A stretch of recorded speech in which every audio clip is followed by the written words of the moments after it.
Media में हम सुन रहे हैं। हाँ, मीडिया वाले कह रहे हैं, उनको आवाज़ उठाना चाहिए और लामा को इसे सत्यापित करना चाहिए कि उन्होंने गमन किया। ये तो सत्यापित करने की बात है ना, कि अगर उन्होंने गमन नहीं किया तो वो सत्यापित करे, अपना ऑडिट दिखाएं, और नहीं तो वो एक्सेप्ट करे कि उसने गमन किया है। दो ही चीज़ हो सकता है। अगर आप अपने आप को चरित्रवान साबित करते हैं तो आप दिखाइए कि हमने ऐसा नहीं किया, पारदर्शिता कीजिए सभी पे। जहां हम लोग बिना टेंट के बैठे हुए थे, जब टेंट नहीं लगा हुआ था, पानी का व्यवस्था नहीं था, तब हम वहां पर आंदोलन पर बैठे हुए थे। 2 दिन तक बैठे रहे। जिस दिन वो लामा जी, जो बंगाली आज है, आकाश बंगाली कहिए उसे, लामा नहीं कह, कमेटी बनाया ही नहीं अभी तक। बोला था जिस समय आए थे लामा यहाँ पे, उस समय उसने कहा था कि जब बिहार के लोग जागरूक हो जाएंगे, यहाँ लोग जुटने लगेंगे, तो हम पूरी तरह से भिक्षुओं का एक कमेटी बना देंगे। और वो आज अपने बात से मुकर गया। कुछ कारणों से वो वहाँ जाना करीब जानिए कि छोड़ दिया। आखिर छोड़ दी क्यों, इन्हीं से जानते हैं। जी, नमो बुद्धाय, जय भीम। आखिर वहाँ थी स्टार्टिंग के समय? जी, ऐसा है कि मैं स्टार्टिंग से, जब इस आंदोलन का पृष्ठभूमि तैयार हो रहा था, जब से हम इस आंदोलन से जुड़े हुए हैं कि महाबोधि महाविहार मुक्त कराने में हम लोग साथ देंगे। और इस आंदोलन के वजह से ही खास करके लिया जाए तो हमने चीवर भी लिया, गिरे भी त्याग कर दिया कि हमारे घर वाले लोग ऐसा ना कहे कि आपको टाइम हम नहीं देंगे, जाने नहीं देंगे, धरना पे बैठने नहीं देंगे। तो हमने निर्णय लिया कि नहीं, हम महाबोधि महाविहार के लिए लड़ेंगे तो चीवर में लड़ेंगे, क्योंकि ये चीवरधारियों का लड़ाई है। इसलिए हमने किया। और शुरू से हम लोग साथ रहे। धम्म रथ जो बिहार में घूमा उसमें भी हमने टाइम दिया। और जब हम वहाँ धरना पर बैठे थे, जिस रात हम लोग को उठाया, प्रशासन भी उठाया था। हाँ, प्रशासन भी उठाया, हमारे साथ बहुत अभद्र व्यवहार किया गया।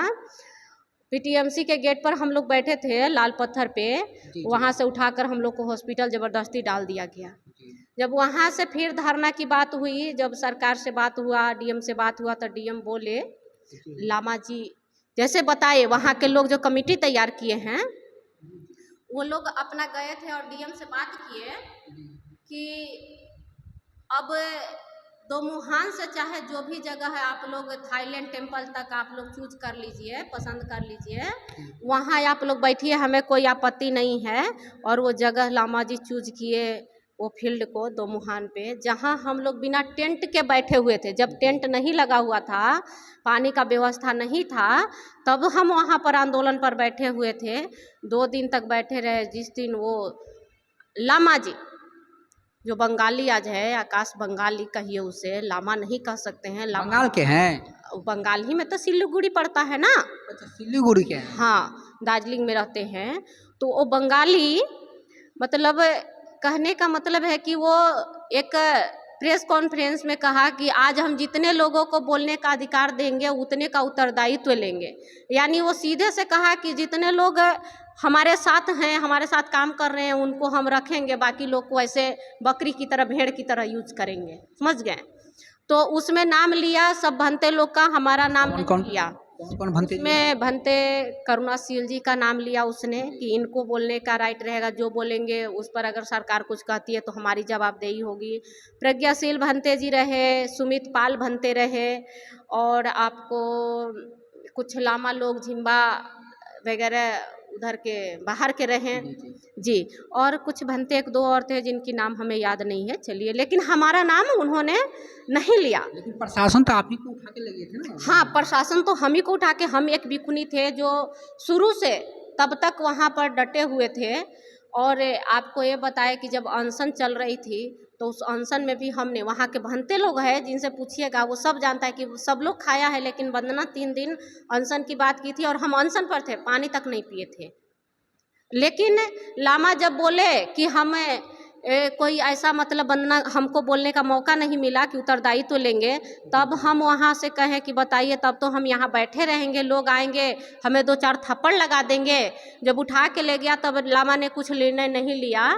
फिर उसके बाद अगर आकर 2-4 थप्पड़ लगा देगा, एक महिला हम है, आई सब भूखमरा तरह भंते लोग को बैठाया है, खाली कोई ढंग का भंते नहीं है, तो ये भंते का क्या औकात है? जब लामा नहीं आ सकता है हमारे लिए, तो ये भंते लोग हमारे लिए क्या लड़ेंगे? तो हमें उठा करके ले जाएगा, मार देगा या कुछ भी हमारे साथ घटना घटा है तो लामा इसके लिए कोई उत्तरदायित्व ही नहीं ले रहा था।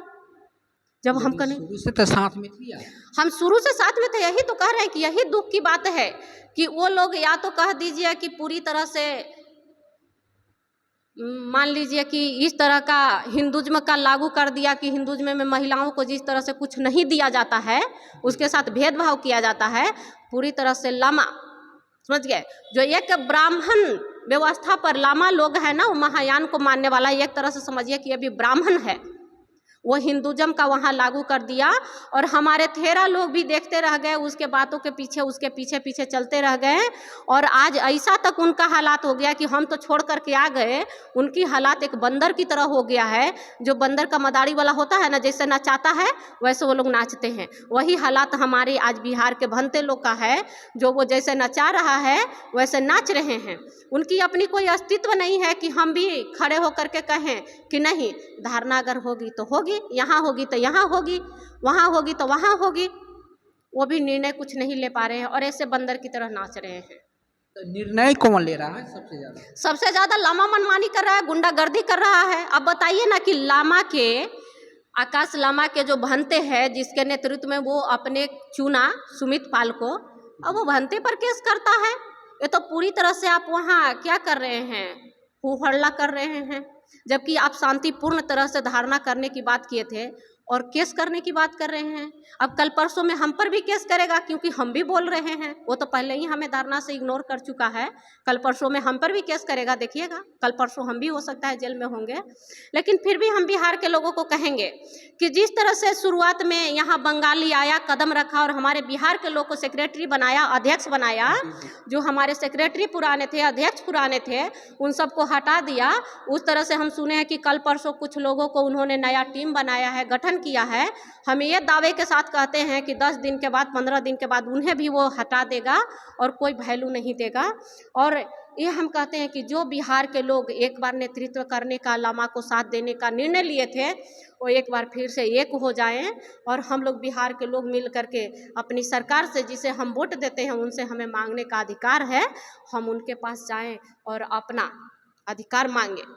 ये हमारी मगध की धरती की बात है, हमारी पाटलिपुत्र की बात है, हम इसको जरूर करें। बिहार के भंते या उपासक वहाँ पर जाते हैं, लोग फोटो खिंचवाते हैं और फिर चले आते हैं, लेकिन एक बाहरी आके वहाँ पे बैठे हैं और यहाँ के भंते एक भी नहीं है, लगता है एक भी भंते नहीं रहने का यही कारण है कि वो कहते हैं कि हम जो भंते नहीं आते हैं तो वो समझिए स्वाभिमानी हैं, वो बिकाऊ नहीं है, पेट पलुआ नहीं है, तो वो नहीं आते, कहते हैं कि हम किसी के पीछे लगुआ नहीं है। अगर वो हमें इस आंदोलन का भागीदार बनाएगा, हमारे बैठा कर निर्णय लेगा। टीम का मतलब क्या होता है, साथ का मतलब क्या होता है? कमेटी बना है कि नहीं? वहाँ कमेटी बनाया ही नहीं अभी तक। बोला था जिस समय आए थे लामा यहाँ पे, उस समय उसने कहा था कि जब बिहार के लोग जागरूक हो जाएंगे, यहाँ लोग जुटने लगेंगे, तो हम पूरी तरह से भिक्षुओं का एक कमेटी बना देंगे। और वो आज अपने बात से मुकर गया। हमारे सामने बात हुई थी, हमसे बात हुई थी, अब मेरे पास कॉल रिकॉर्ड भी उसका है कि जब यहाँ अभी धारणा नहीं शुरू हुआ था तो हमारे पास उसका फोन आता था। अच्छा, एक भंते हैं विनय चरिया जी, वो बुद्ध पूर्णिमा के बाद से ही गायब हैं। नहीं, वो गायब नहीं है, अब तो मिल गए हैं, उन्हें पुलिस उठा के ले गई थी, जिस पर धारणा स्थल के ही भंते ने कंप्लेन किया है, जो कि वो आकाश के नेतृत्व में चल रहे थे भंते, उन्होंने कंप्लेन किया है। और मैं पूरे देशवासी को ये बताना चाहती हूँ कि जो आकाश बंगाली पर आप भरोसा कर रहे हैं कि वो आपके महाबोधि महाबिहार को मुक्त कराएगा, वो पूरी तरह से अंदर से राजनीति कर रहा है। जो भंते आगे आ रहे हैं उनको वो जेल में डलवा दे रहा है, उन पे कंप्लेन करवा दे रहा है, ताकि कोई चेहरा हमारे सिवा आगे नहीं आए। वो नहीं चाहता है कि किसी और का चेहरा दिखे कि महाबोधि महाबिहार के लिए लड़ रहा है, वो चाहता है कि सिर्फ और सिर्फ बंगाली लड़ रहा है। लेकिन ऐसा बात नहीं है, बिहार के लोग भी वहाँ जा रहे हैं और टूट टूट करके चले आ रहे हैं, क्योंकि वो किसी को कोई अधिकार नहीं दे रहा है। और जो लोग भंते बैठे हैं वो पूरी तरह से समझिए कि बिकाऊ भंते बैठे हैं, पेट पर पलने वाले भंते बैठे हैं, उनके पास कोई अस्तित्व नहीं है, आज तक का कोई रिकॉर्ड नहीं है। लेकिन बाहरी बोल रही कि आकाश लांबा जी बाहरी हैं, लेकिन स्टार्टिंग तो वही किए हैं ना, यहाँ के बिहार के भंते कहाँ किए हैं? बिहार के भंते तो साथ में बैठे थे ना, लामा के इतनी औकात नहीं है कि बिहार में आकर के कदम रख ले अगर बिहार के भंते साथ ना हो तो। बिहार के भंते तो छोड़िए, भंते मैं भिखुनी साथ में खड़ी थी, भिखुनी साथ में थी। और अरवल जिला का सबसे पहले बैठने वाला हमारा भिखू थे। श्रामनेर उस दिन बने थे, 3 श्रामनेर हमारे यहाँ से बने थे। और आज तक इन लोगों ने जो श्रामनेर बनाए, उन लोगों ने मांगा प्रमाण पत्र, तो आज तक ये लोग प्रमाण पत्र उनको नहीं दिए हैं, दीक्षा का प्रमाण पत्र नहीं दिए हैं। इतना ये लोग जाति किए, पता है क्या बोले, जब तक धरना के 3 महीना तक तुम लगातार बैठोगे, यानी कि जबरदस्ती उस पर किए ये लोग कि जब बैठे रहोगे तभी तुमको प्रमाण पत्र देंगे। क्या चीज़ का प्रमाण पत्र? दीक्षा प्रमाण पत्र, जो उस दिन श्रामनेर बनाए कि श्रामनेर आज बनेंगे लोग और बैठेंगे यहाँ धरना पर, तो हमारे यहाँ से 3-4 भंते लोग बने, उनको अभी तक दीक्षा प्रमाण पत्र इन्होंने नहीं दिया। ताकि हमारा बनते चाहे तो अभी भी कंप्लेन कर सकता है, लेकिन हम कहते हैं कि नहीं, हम चिवर वालों पर हम धब्बा नहीं लगाना चाहते हैं, नहीं तो हम लोग के पास बहुत सा मुद्दा है जो हम लोग कंप्लेन कर सकते हैं। लेकिन कहीं विनय चरिया जी, भंते जी, कुछ मारपीट हुआ था कुछ वहाँ पर धरना पर, कुछ कारण से, जानती हैं कारण क्या है? जी, कारण तो वहाँ पर वीडियो जिस तरह से वायरल हुआ हम भी विशेष नहीं जानते हैं, लेकिन जो वहाँ पर वायरल हुआ कि जय श्री राम का नारा लगा, जय भीम का नारा लगा, इसी में थोड़ा बहुत बात झड़प हो गया। वो कोई बड़ी बात नहीं थी। अगर जिस तरह से विनयाचार्य को पुलिस ने उठाया, डीएम प्रशासन को मैं कहना चाहती हूँ, वहाँ के या फिर टीएमसी के जो हमारे मेंबर हैं उनको मैं कहना चाहती हूँ कि विनयाचार्य को आपने उठा लिया, लेकिन उस लड़ाई में और भी तो थे। एक हाथ से तो ताली नहीं बजती है ना। लड़ाई सिर्फ विनयचार्य नहीं न किए थे, विनयचार्य को भी दूसरे पकड़ के मार रहा है लड़का, उसको क्यों नहीं आपने गिरफ्तार किया? विनयचार्य जी बोले थे, प्रदर्शन कर रहे थे कि आकाश लांबा जी पर बड़ा आरोप लगाए थे कि वो आरएलएस के आदमी हैं, गए हैं उनको खाना, बुद्ध पूर्णिमा के दिन बता रहे हैं, बुद्ध पूर्णिमा के दिन गए हैं, वहाँ फंक्शन था एक बौद्ध विहार में, उसमें गए हैं खाना खा, लेकिन बड़ा इल्ज़ाम लगा रहे हैं। वो इल्ज़ाम ये लगा रहे थे कि ये बात सच है कि अंबेडकर जयंती हुआ तो भी टीएमसी के लोग से मिलने नहीं गए, जब हमारा सम्राट अशोक जयंती हुआ तब वो मिलने नहीं गए, जब हमारा सम्राट सावित्रीबाई फुले जयंती हुआ और फुले जयंती हुआ, दाम्पति जयंती हुआ, तब वो बीटीएमसी से मैनेज करने नहीं गए। आखिर बुद्ध पूर्णिमा पे वो ऐसा क्या मैनेज करने की बात हो रही थी? जब आपको अपने धरना स्थल से बुद्ध पूर्णिमा मनाना था तो बीटीएमसी के लोगों के साथ, मेंबर के साथ मिलकर क्या मीटिंग करने गए? और ऊपर से किसी को ले नहीं गए। इल्जाम लगा रहे थे विनयचार्य जी, लेकिन तो हकीकत क्या है? हकीकत पता है, हकीकत यही है जो विनयाचार्य जी कहे। हमें भी लगता है कि वो सही है कि वो उस दिन जो पैसा आ रहा है उसको वो नहीं चाहते थे कि हम अपना पैसा लगा करके टेंट और हलवाई की व्यवस्था करें, खाने की व्यवस्था करें। वो भी टीएमसी के साथ कोलैबोरेशन, वो बातचीत करने गए थे कि जितने लोग आएंगे उनकी खाने की व्यवस्था कालचक्र मैदान में कर दिया जाए, बीटीएमसी करे और वो उसी में निपट जाए। जो पैसे आ रहे हैं वो सबको बता दे कि हम आप लोगों का खाने का व्यवस्था कर दिया। ये इसलिए वो मीटिंग करने गए थे। लेकिन जब उनको उपासक पैसा ऑलरेडी दे रहा है तो हम बीटीएमसी का खाना क्यों खाएंगे? हमें तो शर्म लगना चाहिए कि जिनके खिलाफ हम आंदोलन कर रहे हैं उनके हम खाना खाने जाएंगे? बताइए, उनको से मीटिंग करने क्यों गए थे? ये इल्ज़ाम नहीं, ये हकीकत है। और हर लोगों को, हमारे हर भारतवासी को अपने माइंड लगा के कहा गया है कि बुद्धिज़्म को माइंड लगाना चाहिए, सोचना समझना चाहिए, तर्क करना चाहिए। तो हर भारतवासी को तर्क करना चाहिए कि आखिर लामा को पैसा हम लोग दे रहे थे तो वो क्यों गया बीटीएमसी में मीटिंग करने?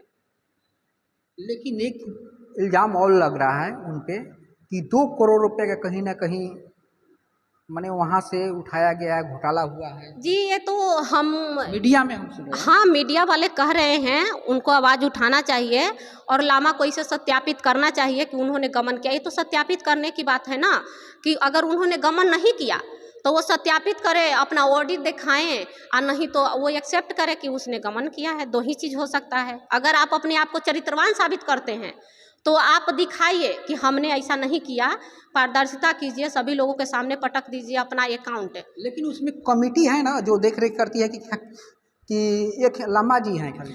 सिर्फ लामा पति पत्नी के सिवा और उनके परिवार के सिवा बुद्ध पूर्णिमा के दिन उन्होंने अपना पूरा फैमिली को, जो उनके मेंबर में हैं बाहर वाले लोग, उनको बुलाए थे। जो हमने देखा कि चंदा काट रहे थे लोग, और क्योंकि उस दिन उनको पता था भीड़ होने वाला था तो बाहर से मंगा लिए थे। लेकिन वो बिहार के लोगों से चंदा कटवाना मुनासिब नहीं समझा, जबकि स्लिप पर लिखा जाता है हिसाब, हर हिसाब होता है, फिर भी बिहार के लोगों को नहीं बैठाया और बाहर के लोगों को बैठाया उन्होंने बुला करके चंदा काटने के लिए। मैं इतने दिनों से थी, हाँ, संविधान दिवस के दिन हमने मेमोरेंडम भी गया के एथी में डीएम ऑफिस में हमने गया है, दिया है। वो सब लोग देखा है वीडियो पर या फिर फोटो में, और हम लोग को एक दिन वहाँ बैठने का भी मौका नहीं दिया गया। आखिर क्यों? वही तो सोचने वाली बात है कि मैं लामा से बात करने गई कि आखिर आप ऐसा क्यों कर रहे हैं कि जो आपके साथ शुरू से आपके साथ में हैं उनको आप इग्नोर क्यों कर रहे हैं? आखिर ऐसी क्या बात है भाई जो आप इग्नोर कर रहे हैं? उसका कहेंगे ना कि हम लोग से क्या गलती हुआ या फिर हम क्या आपके विरोध में बोल रहे हैं, आखिर आप ऐसा क्यों कर रहे हैं?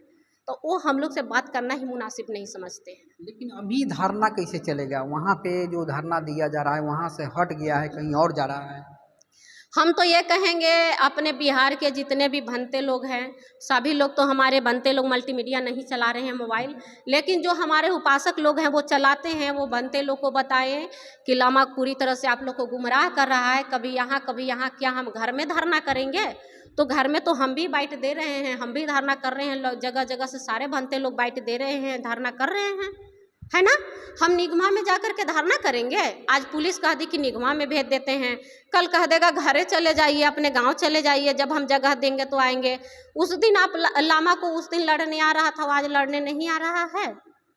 जब पैसा नहीं आया था, पैसा मंगवाना था, लोगों से पैसा इकट्ठा करवाना था, तो लड़ने आ रहा था कि हमको अधिकार है धरना करने का। और आज क्या हुआ? उसकी सारी बुद्धि कहाँ चली गई, है ना? उसकी बुद्धि कहाँ चली गई? उसे पूछना चाहिए ना कि आप धरना के लिए जगह हमें दिए थे तो हमें फिर क्यों यहाँ से उठा रहे हैं? उसे क्वेश्चन करना चाहिए या फिर उसको लड़ना चाहिए। वो जिस हिसाब से कहा कि हम यहाँ से हमारी लाश जाएगी, लाश कैसे जाएगी? रोज प्रतिदिन तो आप बदलते हैं, आपकी लाश कैसे जाएगी? पुलिस के डंडा खाने से आप तुरंत को लाइब्रेशन कर लेते हैं, आपकी लाश कैसे जाएगी? तुरंत पुलिस का बात आपने एक्सेप्ट कर लिया। वो कहा कि चाहे तो आप लोग अपना गिरफ्तारी दीजिए या फिर आप लोग आंदोलन को बंद कीजिए। तो आप लोग गिरफ्तारी नहीं दिया, आंदोलन बंद कर दिया। गिरफ्तारी देते हमें भी फोन कर देते, बंदा हम लोग गिरफ्तारी दे रहे हैं, तुम भी आ जाओ। हम गिरफ्तार होने के लिए नहीं कहते तो कहिए। तो प्रशासन बोला था गिरफ्तारी करने के लिए? हाँ, प्रशासन कहा, यही बात वहाँ के। आपको कैसे पता? हमें पता चला जब मैं वहाँ गई थी ना, जब धरना जिस दिन स्थगित हुआ, करुणाशील भंते आवाज़ उठाए, हम भी वहाँ थे, हम भी गए धरना पे, तो हम भी यही सोच रहे थे। तो ये बात पता चला, वहाँ के जो हमारे साथ लोग थे वो बोले कि देखिए आप वहाँ नहीं गए थे, मीटिंग में हम लोग गए थे। तो वो यही बात, दो बात वो उसका शर्त था कि या आप अपने टेंट फेंट हटा लीजिए या फिर आप सभी लोग गिरफ्तारी दीजिए। तो क्या दिक्कत था, हम लोग गिरफ्तारी दे देते, कम से कम आंदोलन हमारा तो चलते रहता। हम राष्ट्रहित में ठीक थे, हम राष्ट्रहित की बात नहीं करते, सबसे पहले हमारा राष्ट्र है, हम इसे इग्नोर नहीं करते हैं। लेकिन हम लोग गिरफ्तारी दे देते, पुलिस के निगरानी में रहते, तो कम से कम हो सकता है कि इधर आकर ट्वीट फिर करते, या फिर लामा ने कह दिया कि आंदोलन चलेगा, तो कम से कम हम गिरफ्तारी दे देते। तो हम कुछ तो नहीं कर पाते ना, पुलिस एकदम से शांत हो जाता कि नहीं भाई हमारे गिरफ्त में है। हम लोग देशद्रोह होने से भी बचे रहते, इल्ज़ाम भी नहीं लगा सकता था। जिस तरह से आज इल्ज़ाम लगवा रहा है उस तरह से इल्ज़ाम भी नहीं लगता, हम लोग गिरफ्तारी दे देते धरना पे। क्या दिक्कत था? करो या मरो की बात ही हो रही थी, तो धरना दे पे हम गिरफ्तारी दे देते। लेकिन अब क्या लगता है कि धरना हमारे अगर बिहार के लोग में थोड़ी सी भी स्वाभिमान बची है तो मैं अपने बिहार के लोगों से ये आग्रह करती हूँ कि धरना अब किसी और के नेतृत्व में नहीं, आप लोग आगे आइए और हम लोग मिलजुल करके धरना करेंगे। और ये बंगाली कुछ नहीं कर सकता है, जिससे 3 महीनों में आज तक कुछ नहीं हुआ। वो सरकार से मिल नहीं सका, नीतीश कुमार के पास जा नहीं सका, मेमोरेंडम सामने से सौंप नहीं सका, तो वो सिर्फ पैसे चंदा इकट्ठा करने के सिवा वो कुछ नहीं कर सकता। वो चंदा इकट्ठा करने में माहिर है, नोट गिनने में माहिर है।